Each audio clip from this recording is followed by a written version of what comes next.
When you get a sec, Google Saudi Arabia Live Nation so you can be informed on the fact that anyone who has worked with Live Nation, every stand-up comic, has taken Saudi money. Google that, just so that you know what you're talking about. But just the people have been sent. It's funny, you get off the internet, people still send you So like these stories of like there was no women there, he just performed to the royals. By the time they're done with this they're gonna say I went over there and did a one-on-one show in a tent staring at my toes and then I left for the head guy, whoever the hell it is over there.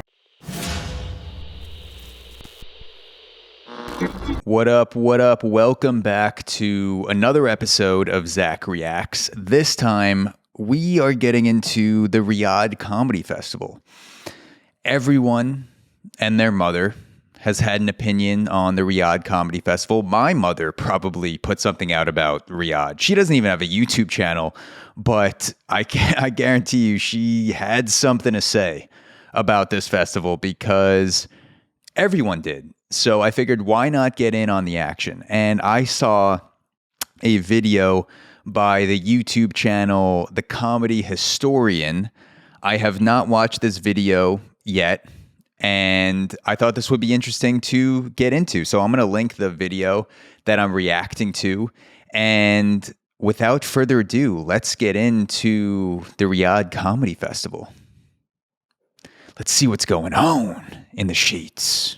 In the dirty sheets. The Riyadh Comedy Festival has officially come to a close, and so far the backlash towards the participating comedians has been absolutely biblical. We've got Bill Burr talking about how Saudi Arabia is just like America because they have a McDonald's and a Chili's, as well as Dave Chappelle saying it's easier to do comedy in Riyadh than it is in America, and plenty more where that came from. In today's video, we're going to be discussing the pushback some of these comedians have received, and also some of their responses to the criticism being levied their way, and whether or not they are valid or hypocritical. If that sounds interesting to you, then let's hop right into it. To begin with, we will go for the head of the snake and discuss Bill Burr's response. A lot of people are claiming that this decision has completely and utterly annihilated Bill's credibility. As a comedian who often talks about billionaires and wealth inequality and all these issues in America, this was certainly a morally questionable decision on his part that a lot of his fans found very hypocritical. What's more, when reflecting on the Riyadh Comedy Festival, he proceeded to talk about the country and how the shows were on the Monday morning podcast. I thought this place was going to be like really tense. And I'm thinking like, is that a Starbucks next to a Pete's Coffee, next to a Burger King, next to a McDonald's, next to a Pizza Hut, next to a Dunkin' Donuts, next to a Krispy Kreme, next to a Cheesecake Factory? See, I don't know if you guys have ever seen those videos of creators that go to North Korea. They book a flight from, I think you have to fly into China and then fly from somewhere in China to Pyongyang in North Korea. And you'll see these YouTubers sometimes who go and they'll post videos and they'll go to a hotel in North Korea with no one there. They'll go to the beach and it's a beautiful beach. They'll meet people who work for North Korea, the North Korean government. They'll see stores in Pyongyang like the Starbucks, McDonald's. There'll be, you know, capitalist Western chains in the North Korean provinces where tourists are allowed to go. And there's this whole charade that the North Korean government puts on to anyone who goes there from a Western country, which is that, you know, we're normal like you. We don't have 11 million people starving behind closed doors in faraway places that you're never going to get to see because we're never going to allow any Western person to get near those places where people are actually suffering. But, you know, take a look at this McDonald's instead and stay in this empty hotel. And you see them and these creators are self-aware, so like they know what's happening. They go there with their cameras and they film and they're talking in their hotel room and they're saying, hey, like this is weird, like no one's around, or like they're clearly trying to deter me from going to certain places. It's such a self-guided trip. It's not self-guided, it's a government-guided trip. You can't guide yourself because there will be some steel pointed at the back of your head if you go into the wrong province, a province where Western eyes are not supposed to see. To me, Bill Burr sounds like one of these travelers, but he's not aware of the situation that's going on. Like he's not aware that the Saudi Arabian government is putting on this front, and they're bringing you to certain provinces. They have drivers that are picking you up in the hotel, and then they bring you straight from the hotel to the town Riyadh. And there's like 2 or 3 towns in Saudi Arabia that, from what I understand, are pretty popular to go to. And so these are like the touristic areas, but like you're not going to see what's going on behind the curtain, which there are 10 million plus migrant workers in Saudi Arabia. And I think like 800,000 of those are modern day slaves or meet the requirement for what slavery is. And so you're not going to see those places. So when Bill Burr rolls up and says, oh my God, there's like a McDonald's here. Like, oh, there's a Starbucks here. Like, oh, there's like an Apple store here. Like, just as like seeing these things means that fucked up shit can't be going on in a country. All that means is that Saudi Arabia also has a capitalist element to it, which is they want popular chains to be there, just like any other country that accepts visitors. It's not to the same extent in North Korea and Saudi Arabia. Again, I'm not an expert on Saudi or North Korean relations, but to my understanding, North Korea is openly starving 11 million people, whereas Saudi Arabia, it's more like unclear who's being forced to be there, like what the count is on people being held against their will in Saudi Arabia, because like we're not like really... there's no like clear line there, but Bill Burr, like he's not stupid. He knows that seeing a McDonald's logo is not a reflection of freedom. It's a reflection of money. It's a reflection of capitalism. It's a reflection of the country wanting to portray a certain image, not the way that they treat people. Next to a KFC, next to a Chili's. They got a fucking Chili's over here. Then we go into the mall because I want to get my kids something. There was a Timberland store. I could have bought Timberlands like I was in Brooklyn, New York. And then there's advertisement for like boxing and fucking Formula One and MotoGP and golf and all of this stuff. And I was like, oh. And then it just struck me as funny. It's like, they're eating this shit too. They're going to have to get some bigger fucking clothes. They're going to end up looking like us. Everyone was like ridiculously excited that there was going to be stand-up comedy there. And this is what's amazing about the arts and stand-up comedy is comedians have always pushed like the boundaries. And this was like a classic case. Like I think this is also why they're paying a lot of these comedians, by the way. They're not paying Bill Burr $1.6 million for a set. They're not paying these guys upwards of $375K, $500K, $1 million, whatever it is. They're not paying necessarily for the set that they're performing for 45 minutes or whatever it is, to fly 15 hours to perform 45. A lot of what they're paying them for, I'm sure, is what they're going to say when they get back to America.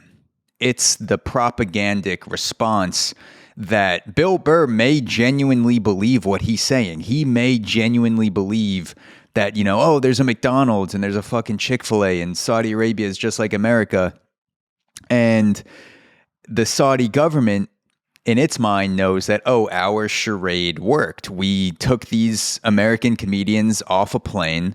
We dropped them in Riyadh, which is one of the capitalistic centers of Saudi Arabia. They didn't see behind the curtain at all. And now they're going to go back because we treated them like rock stars and go back to America and say how great Saudi Arabia is. So the post-festival response and the comedians ranting on their podcast with millions of downloads and going on talk shows and saying Riyadh is great, that is what the government, I think, is really paying them for. The set is one thing, but the comedians as a mouthpiece is another thing. When they get back to the Western world and they go, yeah, Saudi Arabia is just like us. Like it's no big deal. That's what they're really getting paid the big bucks for. Now, how do I say this nicely? This is probably the most embarrassing thing Bill could have responded with here. The type of tone Bill has in this podcast clip about how Saudi Arabia is just like America really makes it sound like the check from the Saudi royal prince hasn't cleared yet in his bank account. So he's painting a biased picture of the country in a cartoonishly positive light to save face. Now, I know and understand that his manager is probably the one that got him the opportunity to perform at Riyadh, but he had to know what type of backlash he would be receiving for doing a festival like this. I mean, this is the same comedian who said free Luigi Mangione on Jimmy Kimmel Live and talked about how billionaires should be shaking in their boots for not paying their employees enough. But I guess if Saudi royalty is paying you blood money, that Outlook Bill voice no longer applies. I was really shocked to see just how much negative feedback he got in the comments. I figured some people would be upset at Bill, but I didn't think every single comment would be negative like this and getting upvoted by a lot of other people, with everyone emphasizing Bill's hypocrisy. There's also 1.1k likes on this, which means that there's probably thousands and thousands of dislikes to complement all of the negative comments. He also talked about the show with the Saudi government, and he really just shoots himself in the foot even more with this.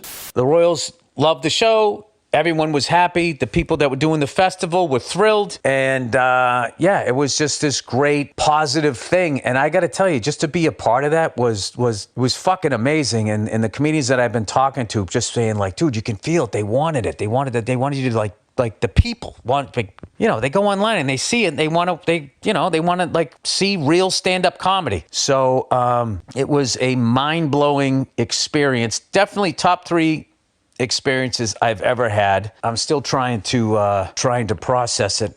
So when he says the people, like the people loved it, it's not really clear who he's talking about and who was attending these shows. Again, I wasn't there.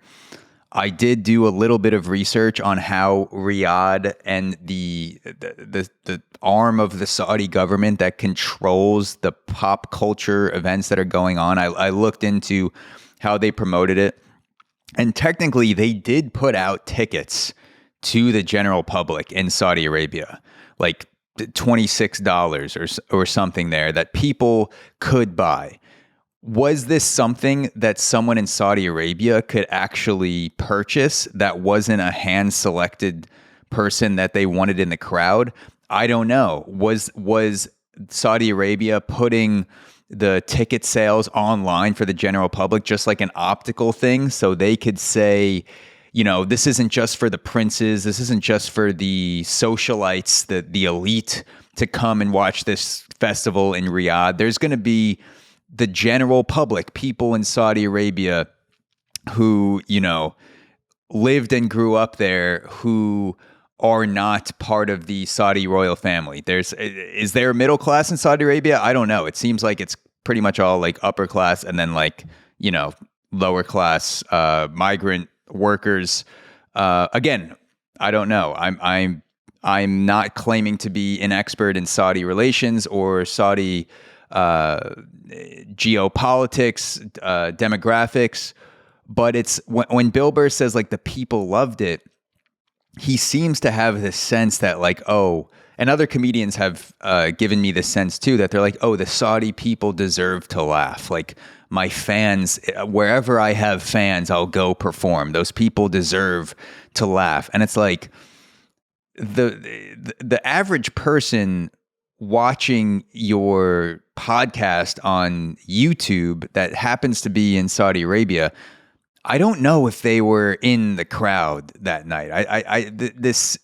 If I were to make an educated guess, I would say that Saudi Arabia optically presented this festival as something the general population could attend, and then they had a lot of control over who would be in the audience that night. And again, I've heard anywhere from like 2,000 to 8,000 people in a country full of 10 million people, with a lot of people who are elites, a lot of people in the royal family, a lot of people like in the upper echelon of society. You could fill that stadium with a very controlled elite crowd if you wanted to, or theater, wherever the stages were.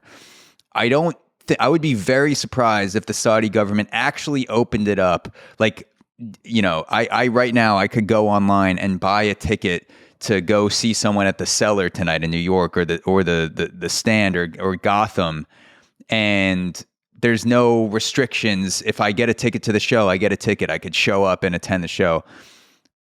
I have a hard time believing the Saudi government was that lax with the tickets, because I'm sure they didn't want protesters there. I'm sure they didn't want a certain. They wanted to present an image. They want to present like a very progressive, modern, westernized image to the world. And so if I'm in the Saudi government, I'm controlling that crowd. I'm making sure it's only like elite status people that aren't going to cause a commotion in that crowd. I don't think like, when Bill Burr says like the people loved it, he's like, he's not. I don't think the people were in the crowd. I think it was a highly curated selection of wealthy socialites that are in Saudi Arabia, connected to the family, in the crowd. So, I mean, maybe there are some Bill Burr fans there. I'm sure they heard his comedy before, but I don't think like the average Bill Burr fan in Saudi Arabia, however many they are, were allowed to attend this show. Yeah, this really wasn't a good look. It goes to show that when you build a reputation like this for calling out corporations, billionaires, politicians, and CEOs, that if you fold on that, those people will hold your feet to the fire. It's especially rich when you listen to this old tape of him calling people out for performing for Muammar Gaddafi's kids and taking blood money when they're already wealthy. Usher, Beyonce, and Mariah Carey actually did private New Year's gigs for $1 million. Did New Year's gigs for Gaddafi's kids. Can you fucking believe that? How much fucking money do you need to make, You're going to take a gig where you're going to go dance like a goddamn fucking clown for a mass murderer's kids? And then you take that fucking blood money and what he's done. You couldn't remember that he claimed he was behind the Pan Am bombings that killed fellow Americans? The fuck is wrong with you? I mean, being on tape condemning the very thing you did is a brutal look. And look, like Bill Burr is hilarious. He's just as hilarious before the Saudi festival as he is after. As a fan of comedy, I will probably laugh at him just as hard before as after the Riyadh Festival. It's when he gets on his podcast or he goes on other podcasts as guests and he goes on these rants about billionaires, or he goes on a rant about Beyonce, Mariah Carey performing for war criminals. It's like, you're ranting about billionaires. You just performed for war criminal trillionaires in Saudi Arabia. You're talking about the Pan Am bombing connections. The 15 out of the 19 hijackers were Saudi. They were Saudi citizens, and Saudi Arabia to this day denies any connection with 9/11. Wink, wink. But you can't have that stance and then do the thing that you just did at Riyadh and not be a complete fucking utter hypocrite. I don't know what it's like to be in Bill Burr's position to even have to mull that offer over for $1.6 million or whatever it was to go perform in Saudi Arabia. So I'm not taking a moral high ground, because who knows what type of fucking nuts I have if those offers start to come that direction. I hope I can have the nuts to make a decent decision, not even a moral decision. Like, this wasn't even like a moral thing. It was just like a decent thing to ponder. Like, do I want to perform for the government that probably did 9/11? No, like, you're just like, even from like, you could do a selfie. You could make this decision. You could make the right decision, not out of moral standpoints, but out of selfish standpoints. It's like, if you're Bill Burr, one of the things that you're known for is ranting against authorities. Like, you rant against people in power. You rant against billionaires.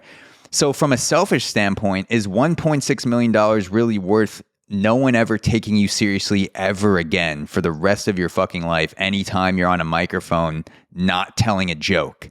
Anytime now Bill Burr tries to make a point, which is a huge part of his personality. That's what separated him from a lot of comedians who went to Riyadh. Sebastian Maniscalco, Kevin Hart, like a lot of other people on this list are just, they're superstar comedians, movie stars. They didn't make points. And you know, whether that had to do with the money or their career or being connections to Hollywood, whatever it is, they were like, I'll keep my fucking mouth shut for my career. They made decisions and they just take the money, who was ever paying, and they'll go tell jokes. Whatever you think about that, you think about that. Bill Burr was not that guy. He said, I'm going to tell you to go fuck yourself. And then however that turns out, that turns out. Now, he can't tell people to go fuck themselves when he's the one doing the fucking. And he's taking money from people who are doing the fucking. So that just, selfishly, he should have said no. Not even morally, like selfishly of like, you know, Bill Burr does what? He does 2 stadiums and he makes back $1.6 million. He could do a weekend in Philly or a weekend in LA and make $1.6 million. Was it really worth going over to fucking Saudi Arabia and just becoming what is now going to be perceived as a Saudi Arabian shill for the rest of his career? 1.6 million is nowhere near enough, in my opinion. This is really tough to watch if you're a big fan of Bill Burr. Now, I'm still going to watch Bill Burr's stand-up comedy and support him because I've been a fan of his for a long time, and I know that everyone at some level deep down is a hypocrite, but not everybody will be as forgiving as me. Including me. I'm a huge fucking hypocrite in a lot of aspects of my life, so let that also be on the record. And I understand that. Then in the podcast episode he released Monday, he addresses the controversy even more. It's not going so good in my neck of the woods. I'll tell you that. The sanctimonious is sanctimonian. Key word on the monian. You guys are asking me, obviously, a ton of questions about the absolute controversy. All right? Here's the deal. I have no problem answering any of them. The problem I have is after I answer them, it all gets clipped. And then once it gets clipped, then the lies start getting told. Or they start shaping it and making it this and making it that. All I'm doing is just throwing another log on the fire, and then they can make more money. No, I'm sorry. Well, no, because they care so much. That's right. Sorry, not because they're just making money. But I do have to tell you, this is fascinating because I've never been in the middle of one of these fucking things. And my whole life when I watch the news, you know, not every fucking news stories, but there's been a lot of shit where you watch it going like, yeah, I don't know, kind of seems like that kind of fucking dick. So to finally be in the middle of it and the level of like straight up lies is just, it's wild. And I'll be honest with you, I've been off the internet for like a fucking month, but just the shit people have been sending. It's funny, you get off the internet and people still send you shit. So like these stories of like there was no women there, he just performed to the royals. By the time they're done with this shit, they're gonna say I went over there and did a one-on-one show in a fucking tent staring at my toes and then I left for the head fucking guy, whoever the hell it is over there. I don't think anyone thought it would be like a gun to your head set, perform for the king of Saudi Arabia and don't say shit. I don't think anyone thought it was going to be that. It was the exact opposite, is that people knew there were going to be women there. It's that people knew there was going to be a curated crowd there that Saudi Arabia was presenting, just like any other dictatorial regime, is that you want to be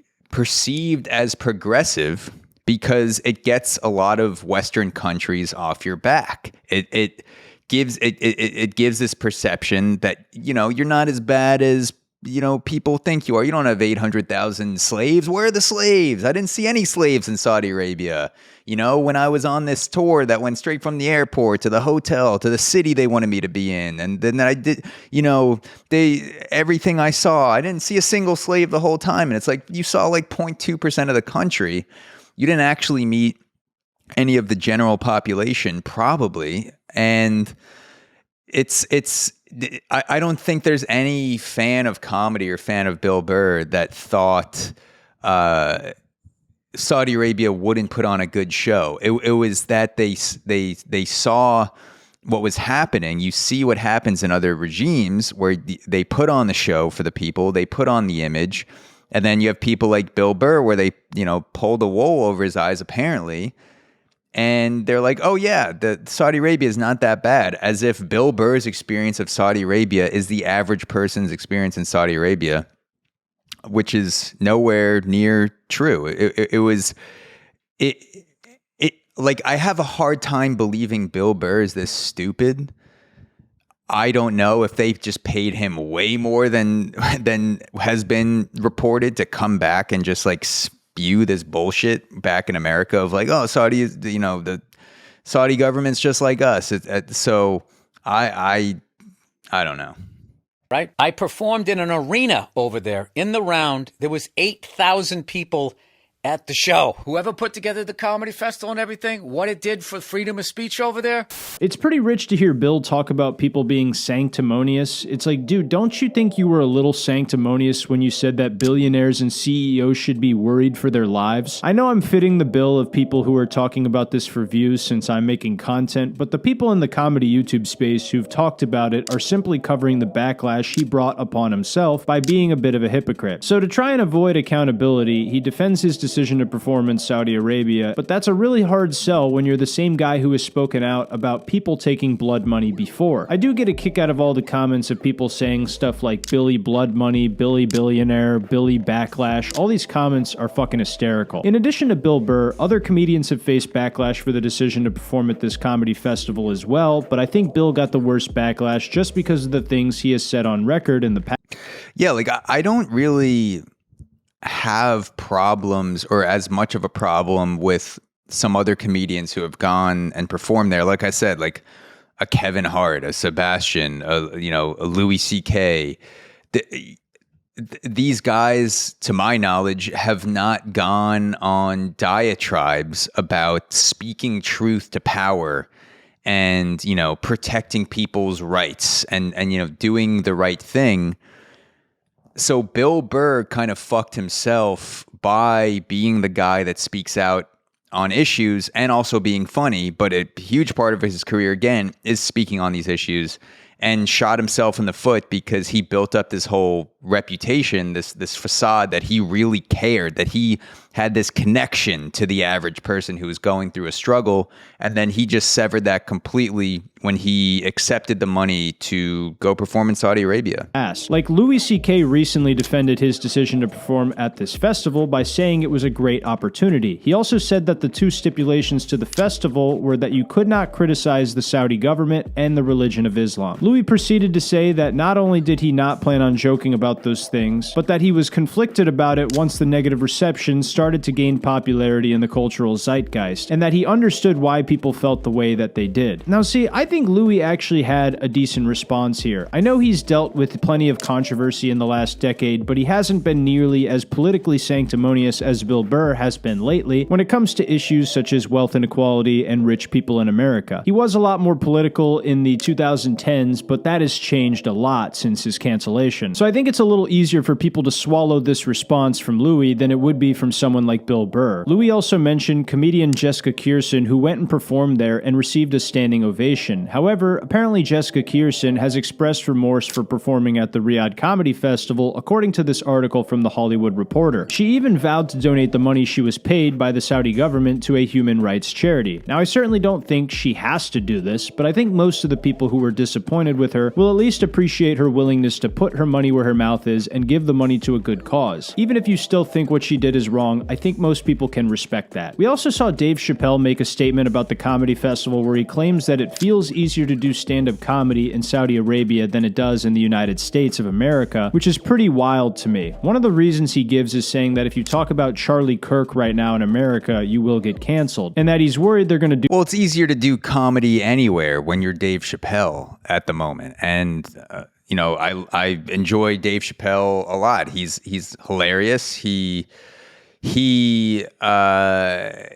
fucking Dave Chappelle. It's not easy to do comedy. If Dave Chappelle was an open micer or a club comedian in Saudi Arabia, it would not be able to do comedy in Saudi Arabia. He gets a pass along with the other headliners that got paid to perform there because they are who they are. So it's not like a real comparison when Dave Chappelle says it's easier to perform in Saudi Arabia than it is to perform in America. No one's stopping Dave Chappelle from doing comedy in America. I've heard a bunch of comedians actually make jokes about Charlie Kirk and not get canceled, that are both positive and negative.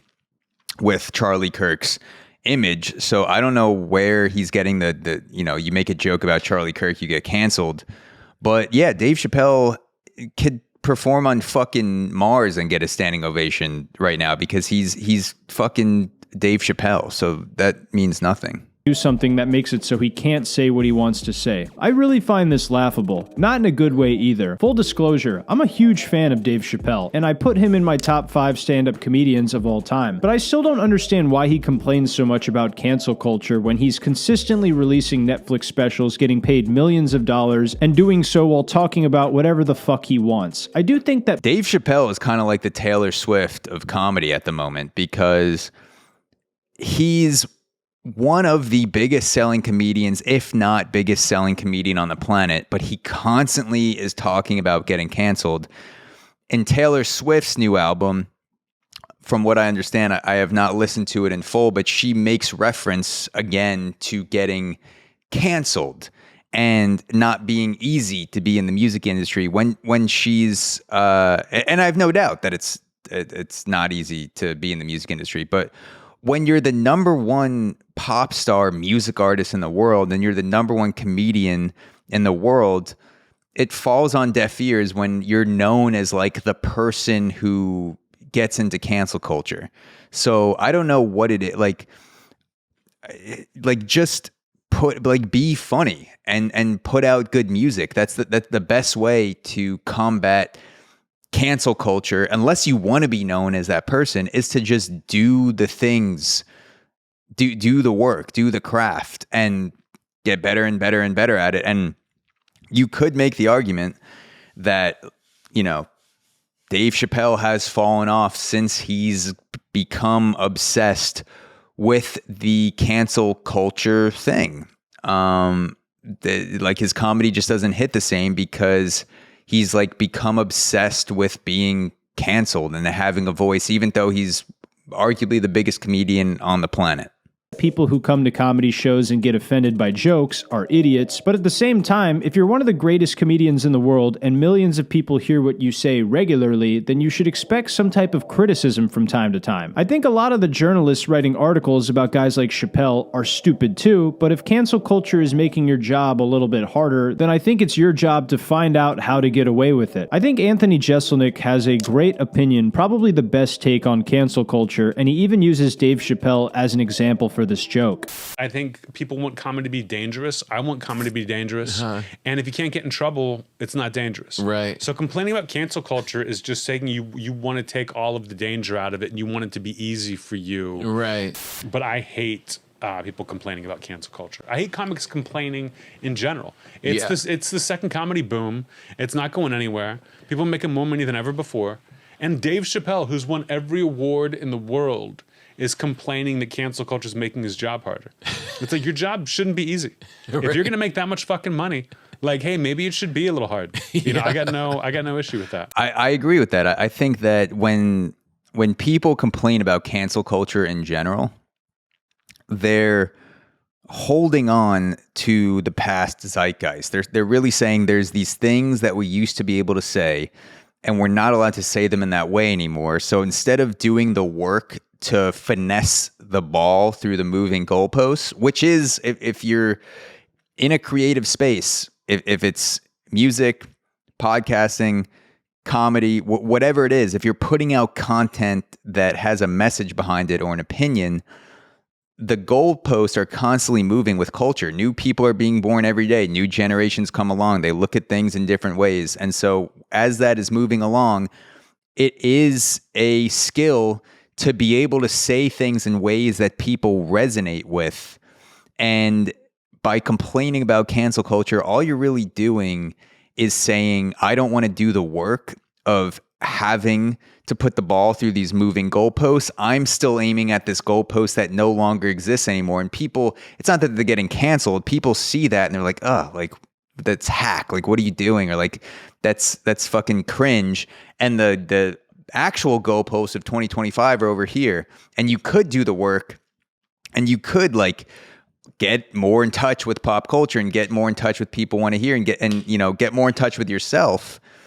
But instead, you're just whining and complaining that you can't say anything anymore because you're being canceled as the #1 performer on the planet. I strongly agree with Anthony here. Dave Chappelle is a great comedian. He has probably the greatest comedy special of all time, Killing Them Softly. I think he's still one of the funniest comedians working today. But yeah, dude, seriously, what has been taken away from Dave via cancel culture? He's still making millions of dollars. He's still selling out arenas. He's still making royalties on Chappelle's show. In fact, he even got the rights to Chappelle's show. And he's still talking about just about anything he fucking feels like. I just don't think cancel culture is the boogeyman that he and some other people have claimed it to be. But that's just my opinion. In some, a lot of comedians are seeing some blowback for performing at the Riyadh Comedy Festival, but I don't think anyone is seeing it as bad as Bill Burr for the simple fact that he's talked about rich people taking blood money before from the Saudi family. This sudden flip when Bill was receiving money from them makes a lot of people think his integrity is flexible and that he has a price, even after criticizing people for doing the exact same thing. Now, I still stand by what I said previously. I believe that if a comedian is at peace with their decision to do this, they've accepted the social ramifications of doing so, and they want the money, they're more than welcome to do it. But if you routinely talk about rich people having no integrity and all of that type of stuff, you have to expect that the chickens will come home to roost when you do it. Okay, so that was Riyadh from the Comedy Historian, and then the last video I'm going to get into today is Whitney Cummings' response to performing at the Riyadh Comedy Festival. Is it capital R or the lowercase r? Riyadh. This is the second podcast where I did start talking about the Riyadh Comedy Festival. You know, I can see the thing now. Whitney Cummings addresses the festival. You know what? I don't think I need to address it. You guys have it all figured out. I think you guys got it. Yeah. You guys, I guess I'm this weirdo. I don't operate under. I don't think people have it figured out. That's why so many people are commentating on it, because they're trying to get a feel of what actually happened when the comedians went over there. And it seems like some comedians have had more genuine responses to that, like Louis C.K., where he's like, yeah, I went over there and I'm having mixed feelings about it with the backlash, and there was good and there's also probably bad that goes along with that too. I think people are willing to hear what Whitney Cummings has to say, because I wasn't there, no one else was there besides these comedians and besides the people that made it, you know, past the Saudi filter process into that round, into the theater. So we do want to hear, like, I could be completely wrong. Everyone could be completely wrong. Like, tell us what it was like to be inside there from a real standpoint. Like, just be genuine. You know, the idea that every government and their people are the same. But I guess that's like, you think that the people of Saudi Arabia and the Saudi government all share. Okay, so you also believe that the Chinese government and the Chinese people are exactly the same. It's just racism. I think it took me a second because. No, I mean, I can't speak for other people. No one, or myself, I don't believe that the Saudi government is the Saudi people. I think there are a lot of great people, decent people that live in Saudi Arabia.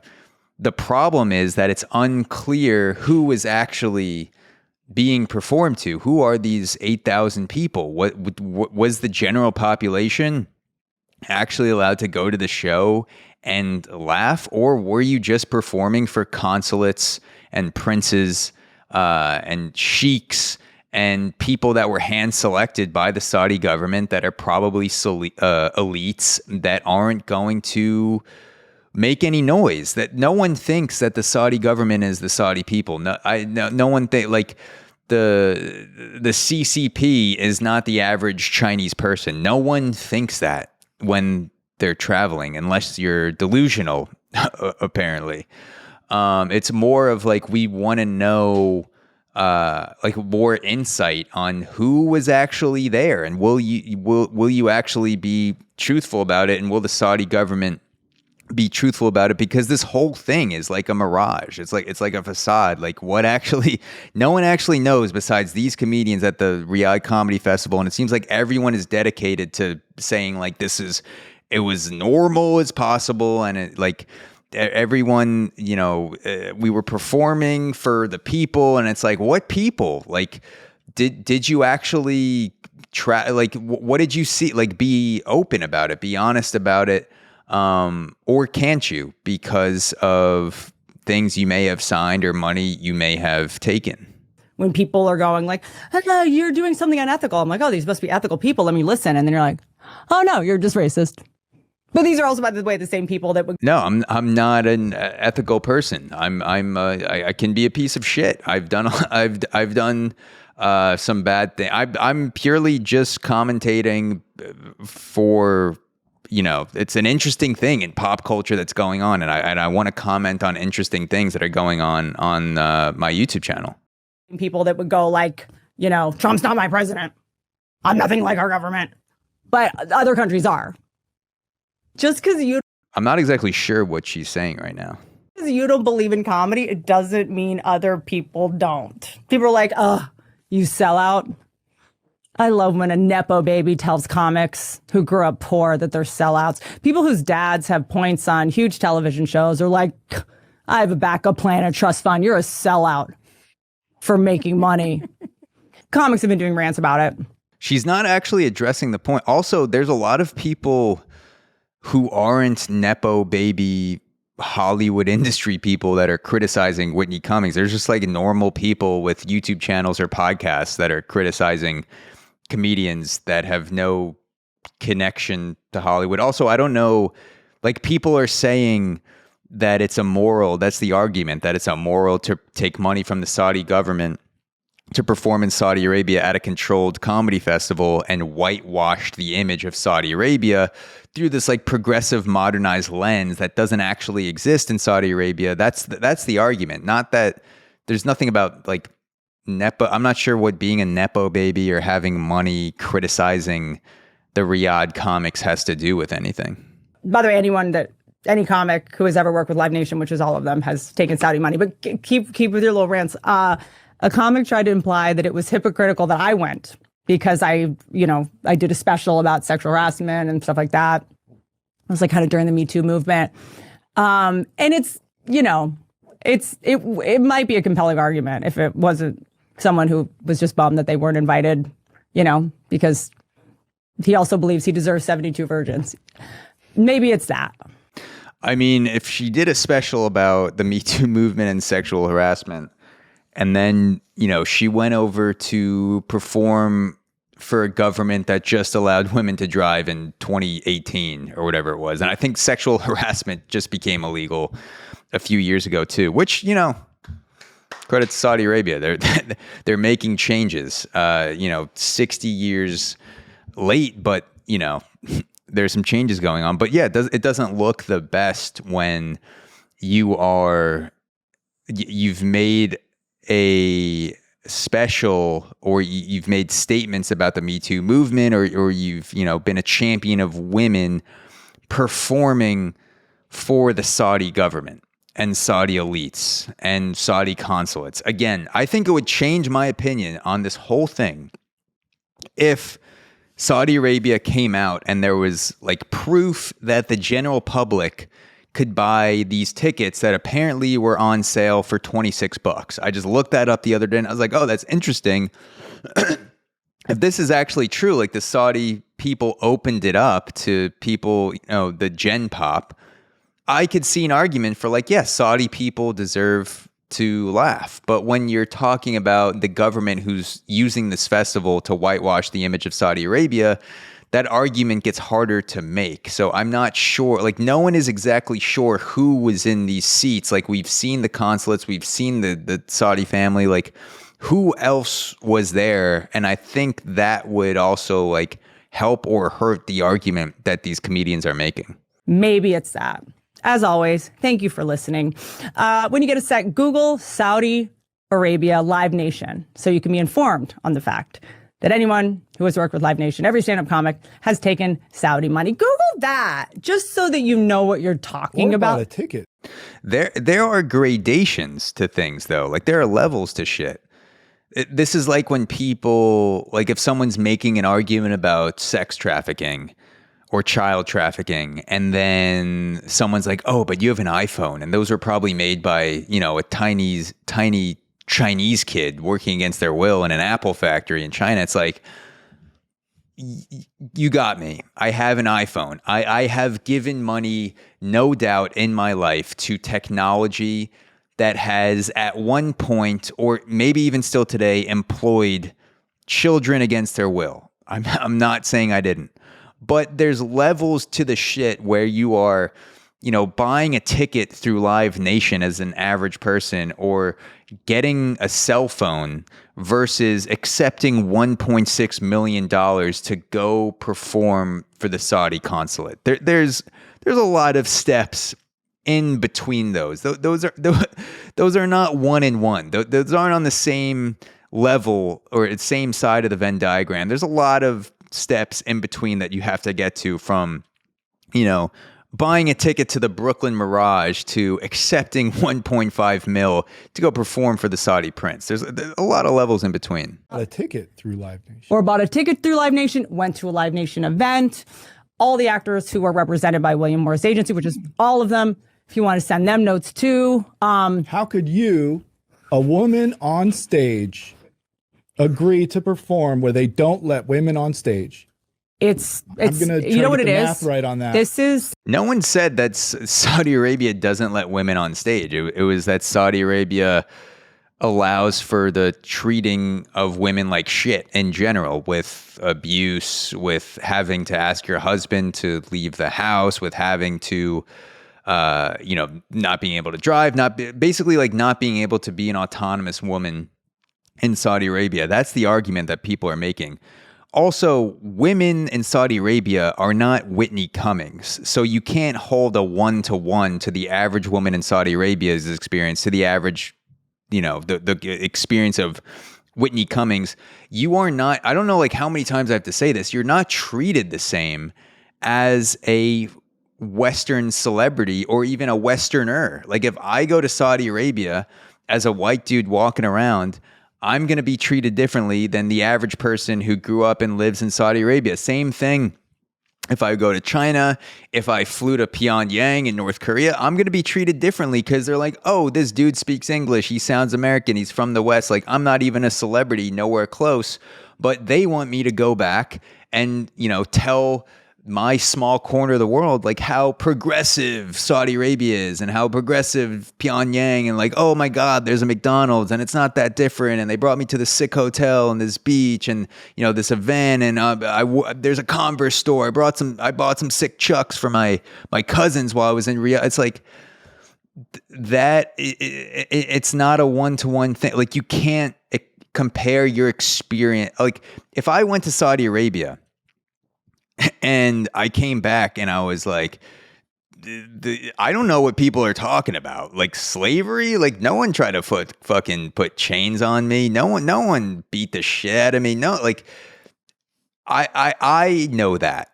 These comedians know that, but they're trying to traffic their experience like it is the experience of the people who live there that happened not to get born into the Saudi family or don't have these upper class positions. They keep trying to like make this weird one-to-one where it's like, I got treated like this.